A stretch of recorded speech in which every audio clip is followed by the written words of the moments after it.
power in the church and His blood, Jesus, throughout all generations, forever and ever.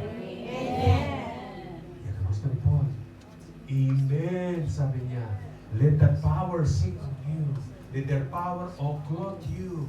Let that power overwhelm you. Let that power be with you wherever you go. Let that power i-overwhelm niya yung buhay mo. At hayaan mo siyang kumino sa yung church. Alam mo yung power na yun, siya ang mag-build ng lahat. Don't stop seeking Him. Father, my gift. We believe the Holy Spirit was already given to us. But you need to ask the Lord for that baptism of fire. God will use you mightily, all of us. I believe we can expect more from God. Yes. Hindi pa tapos si Lord, kapatid.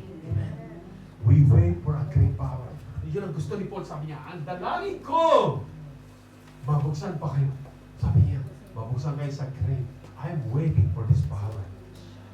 I will keep on praying. Amen?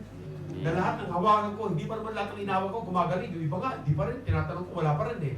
I will wait for the power. Because one thing we do, kaya don't stop. Amen? Amen. Because God will do it. Amen?